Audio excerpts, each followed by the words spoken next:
escribe al ángel de la iglesia en Laodicea. Esto dice el Amén, el testigo fiel y verdadero, el principio de la creación de Dios. Apocalipsis capítulo 3, verso 14. Hola, te saludo con la paz gloriosa del Señor Jesucristo. Sean muy bienvenidos al octavo y último episodio de esta serie, que aborda un aspecto histórico y profético de las 7 cartas del Apocalipsis. En este octavo y último episodio de la serie, el plan profético de la Iglesia, las 7 cartas del Apocalipsis, hablaremos sobre la carta a la iglesia de Laodicea.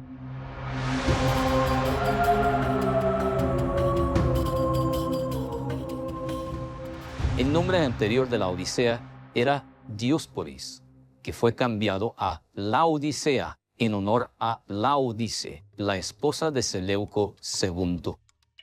Y Laodicea era una ciudad muy rica en esta región, porque estaba cerca de la región vecina del río Lico, en la región de Frigia. Y es mencionada por el apóstol Pablo cuando escribe su carta a los colosenses, junto con la ciudad de Colosas y también la ciudad de Hierápolis, siendo una de las ciudades más ricas de esta región. Laodicea era un centro para la industria textil regional. Los rebaños mantenidos cerca de los valles de esta región producían la llamada lana negra, que era excepcionalmente suave. La lana se compraba, se vendía, se negociaba en los mercados de la ciudad.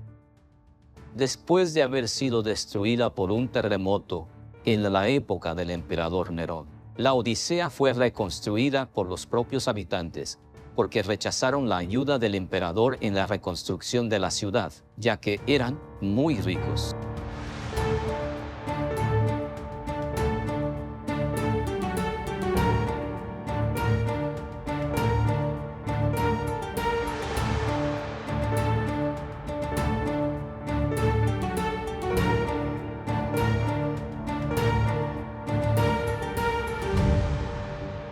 Este símbolo que estamos viendo aquí en esta piedra fue puesto aquí como símbolo usado por los cristianos ya a finales del siglo IV.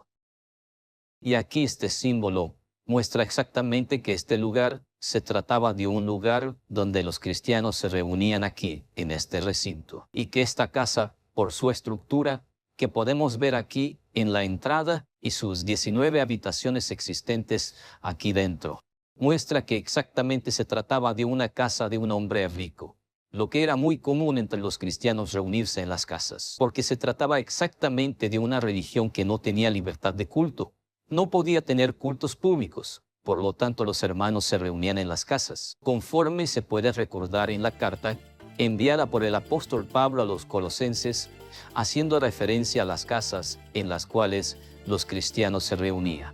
Y la carta que Pablo escribió a los colosenses en el capítulo 4, versículo 15, dice exactamente así: Saludad a los hermanos que están en la Odisea, y a Ninfas y a la iglesia que está en su casa. Entonces esto comprueba que realmente los hermanos se reunían en un lugar como este, y es exactamente un lugar que muestra la condición social de un hombre rico, y que ciertamente llevó al Señor Jesús a escribir en su carta, o pedir a Juan que escribiera en su carta, relacionada con la iglesia de la Odisea, diciendo que esa iglesia se decía rica, enriquecida,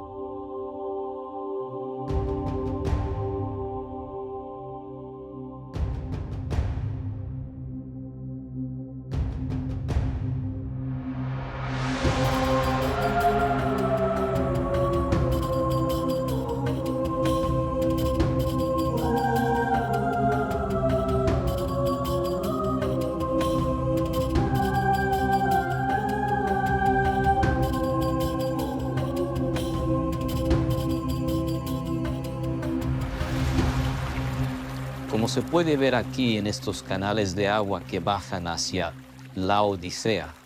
Las aguas aquí ya están de cierta manera tibias, porque a esa altura, estas aguas tibias que van exactamente en dirección a Laodicea, aquí cerca de este lugar.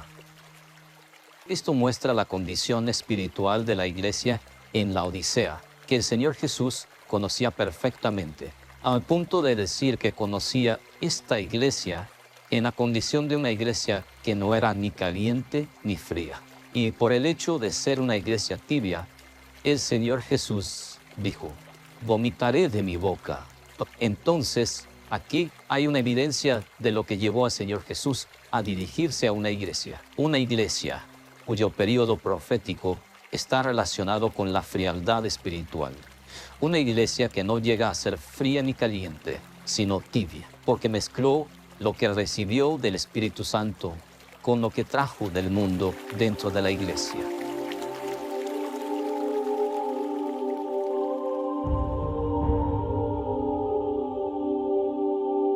El texto inicial de la carta, que comienza diciendo esto, dice el amén, muestra que al inicio de la carta se nota la evidencia que se le da para designar el último periodo de la vida de la iglesia aquí en la tierra. La palabra amén aquí tiene el sentido del desenlace de todo el poder y obra del Señor Jesús como consumador de todas las cosas. La misma palabra está relacionada con el periodo del fin. La evidencia de la palabra amén es en el sentido de mostrar a la iglesia de los últimos días, advirtiéndola sobre el fin del periodo de la gracia. El verso 15 habla de la situación espiritual de una iglesia que es influenciada por todos los momentos, que vive aquí en este mundo, incluyendo la permisividad que quema a la iglesia, que campea en este mundo. Una iglesia que admitió las insinuaciones del mundo en detrimento de la bendición prometida a la iglesia para esta última hora, que es el bautismo con el Espíritu Santo. Así se dio la mezcla de lo caliente con lo frío, convirtiéndose en una iglesia tibia espiritualmente.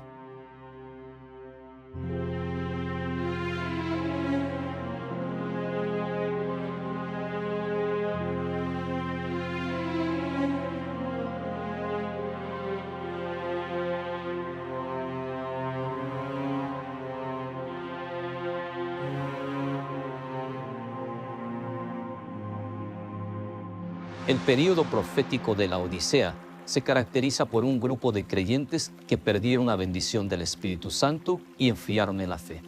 Fueron frutos de grandes movimientos religiosos que se volvieron tibios en la fe, recordando que nuestro enfoque está siendo hecho en el sentido profético. El juicio, por tanto, de este período alcanza directamente a aquel que es espiritualmente tibio, como estas aguas que están aquí, que descienden de una temperatura de 55 grados de las fuentes y llegan aquí en la tierra, a base de 32 grados Celsius. Así el capítulo 3, versículo 16 de Apocalipsis, ya presenta una sentencia expuesta, diciendo: así, porque eres tibio, y no frío ni caliente, te vomitaré de mi boca. Una expresión muy apropiada para demostrar el repudio de la iglesia fiel, que es el cuerpo de Cristo.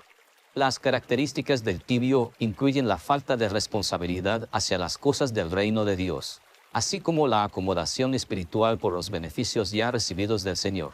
El tibio ignora las doctrinas bíblicas, como por ejemplo, el bautismo con el Espíritu Santo, los dones espirituales, el perdón de los pecados, los ministerios y todo demás.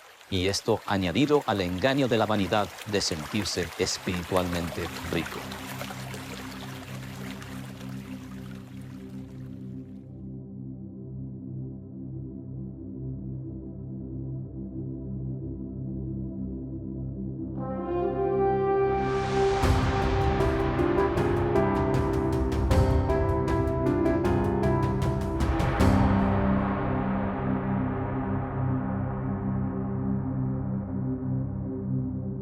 Y ahora, aquí en la Odisea, podemos contemplar desde aquí la altura de aquellas montañas, de donde emanaban las aguas termales, y que descendiendo por Hierápolis, llegando aquí a la Odisea, esas aguas llegaban en la condición de aguas tibias. Y es exactamente esto lo que el Señor Jesús usa en su lenguaje, escrito por el apóstol Juan. En la carta a la iglesia de la Odisea, reclamando de esta iglesia una definición. Él dice en la palabra: ojalá fueras frío o caliente. Esto enfatiza, por supuesto, el deseo del Señor Jesús de que la iglesia aquí en la Odisea fuera una iglesia definida por el Señor. Ella, en verdad, tenía que ser caliente. Y aún la tibieza, naturalmente, fue resultante del enfriamiento de la fe. Estamos hablando aquí del sentido profético de la iglesia de la Odisea, dentro de ese sentido profético. Ahora, el gran signo del período profético de la Odisea está representado por la forma en que la apostasía ha contribuido en la cuestión de intentar unir los credos religiosos a través de una unión ecuménica, y donde todos los credos religiosos estuvieran en una misma posición. Esa unión es en el sentido de confrontarse con la iglesia fiel, que se preserva santa para el grande y glorioso día del Señor.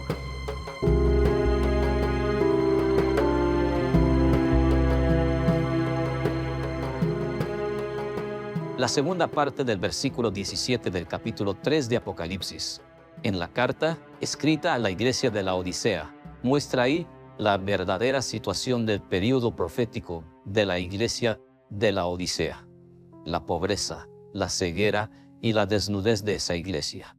Al contrario, ella se considera una iglesia enriquecida de poder temporal, incluso hasta de cultura, de teología, de filosofía y también de bienes materiales, de política y de posición en la sociedad. Recordando que nuestro enfoque está siendo hecho en el sentido profético. Sin embargo, delante de Dios, esa iglesia es considerada desventurada, miserable, pobre. Eso conforme afirma el texto en el capítulo 3, verso 17, la segunda parte, que dice así: ¿y no sabes que eres un desventurado, miserable, pobre, ciego y desnudo? Según la edición revisada y corregida de la traducción de João Ferreira de Almeida al portugués, 1969, de la Sociedad Bíblica de Brasil.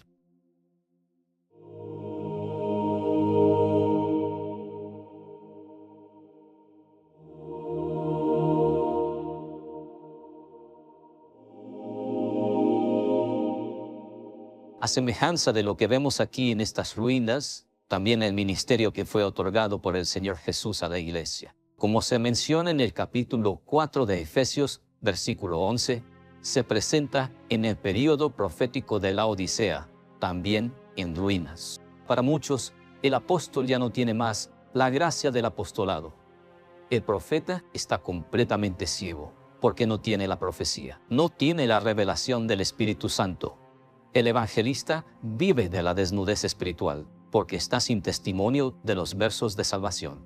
El pastor alimenta el rebaño con la pobreza de la Biblia en la letra, según su propia interpretación personal. Y el maestro, el doctrinador, instruye a la iglesia con la miseria espiritual retirada de las interpretaciones racionales de su mente, y también interpretaciones meramente literarias de la Biblia, recordando que nuestro enfoque se está haciendo en el sentido profético. 3 consejos tiene el Señor Jesús para esta iglesia en el verso 18. Aconsejo que de mí compres oro probado en el fuego, para que te enriquezcas, y vestiduras blancas, para que te vistas y no se descubra la vergüenza de tu desnudez, de que unjas tus ojos con colirio, para que veas. Primero, comprar de Jesús oro refinado en el fuego significa buscar el bautismo con el Espíritu Santo para estar revestido del poder de Dios. Segundo, comprar de Jesús vestiduras blancas significa vestiduras de salvación en santificación del Espíritu Santo. Tercero, ungir los ojos con colirio significa tener discernimiento espiritual para saber cómo conducirse en esta hora de oscuridad espiritual que el mundo está viviendo. Hoy, en la obra del Espíritu Santo, nos consideramos como la Odisea, que aceptó el consejo del Señor Jesús, y decidimos comprar el oro refinado en el fuego, las vestiduras blancas para vestirnos, y también el colirio para los ojos, para poder discernir el momento profético que la iglesia está viviendo en esta última hora.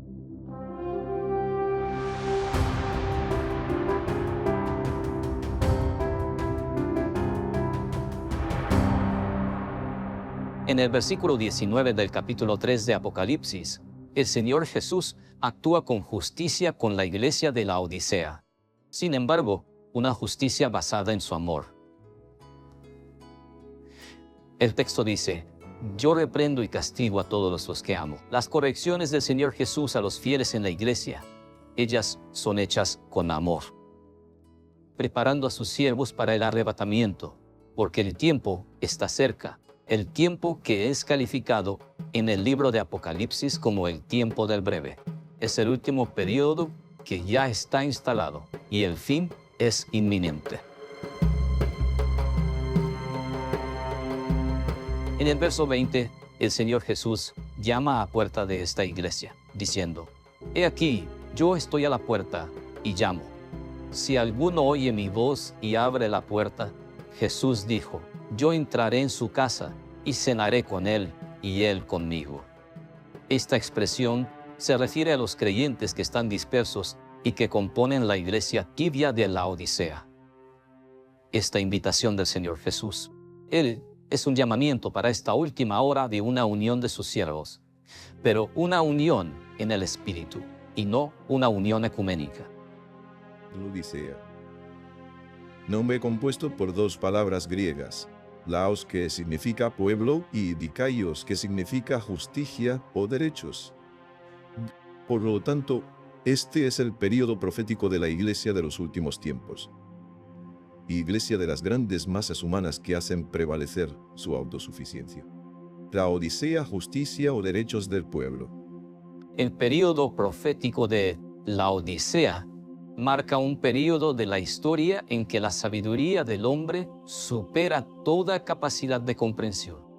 Es un período de vida de la iglesia donde, una vez más, de manera sutil, se verifica la intromisión de la mujer en el nombre Laodice, figura de una iglesia infiel. Esa figura se representa como la gran homenajeada por la gentileza del pueblo, a través de sus príncipes y dirigentes. Ella fortalecerá el ecumenismo, que es la gran señal del fin de este periodo. La permisividad, evidenciada por la crisis de autoridad mundial, hace de este periodo un tiempo confuso en el aspecto social, político y religioso, con hechos alarmantes e incluso de gran violencia. Tales hechos son estimulados por medios ávidos de noticias que exponen la suciedad de un mundo sin escrúpulos. Por otro lado, la religión sin Dios ofrece todas las oportunidades de alienación propias para inhibir el mal. Así se presenta el cuadro del último período de la Iglesia, el período profético de la Odisea, recordando que nuestro enfoque se realiza en sentido profético. Igualmente, el reino de los cielos es semejante a una red lanzada al mar, que recoge toda clase de peces. Y cuando está llena, la arrastran a la orilla. Se sientan, recogen los buenos en cestas, pero desechan los malos.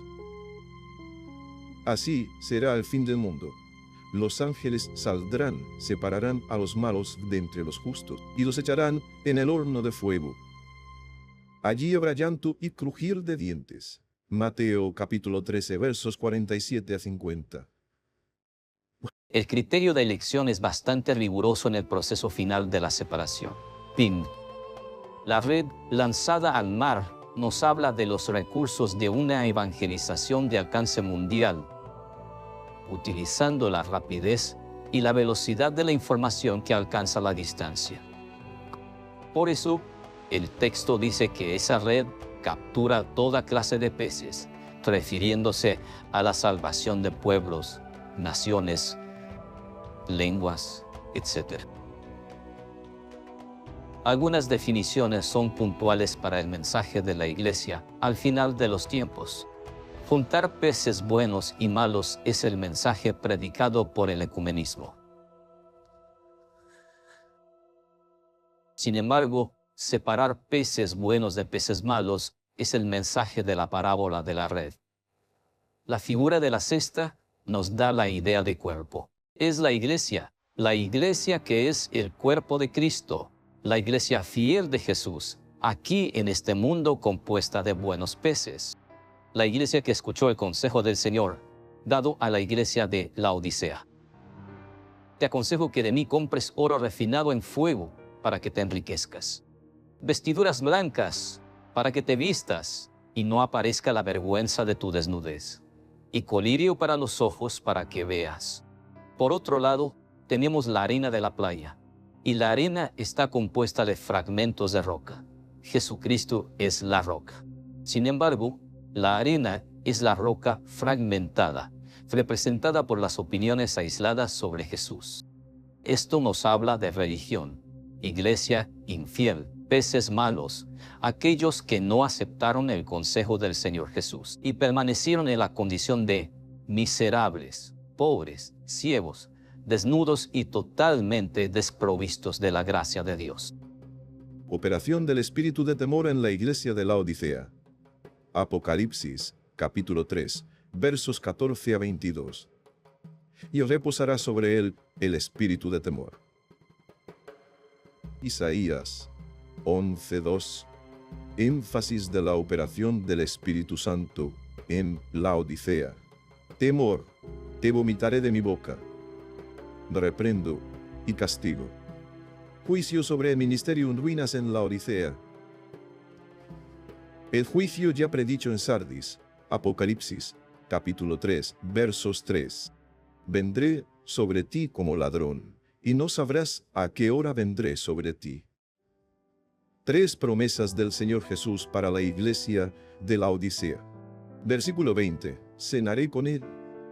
Comunión con el Señor Jesús aquí en esta vida. Y él conmigo. Comunión con el Señor Jesús en la eternidad. Al que venciere, le concederé que se siente conmigo en mi trono, así como yo vencí, y me senté con mi Padre en su trono. Sentarse con Jesús en su trono, promesa hecha por el Señor Jesús a sus discípulos, en Mateo capítulo 19, verso 28. Vos sentaréis sobre 12 tronos para juzgar a las 12 tribus de Israel. La carta termina con una exhortación. El que tiene oído oiga lo que el Espíritu dice a las iglesias. Apocalipsis capítulo 3, verso 22. Así llegamos aquí al final de nuestra serie presentada sobre el nombre, el plan profético de la iglesia en las 7 cartas del Apocalipsis. Y esperamos que realmente esto haya contribuido a un mejor entendimiento del tema relacionado con las 7 cartas del Apocalipsis, y que también haya contribuido a su edificación espiritual. Que Dios entonces te bendiga. Y hasta entonces me despido de ti con la paz del Señor Jesucristo.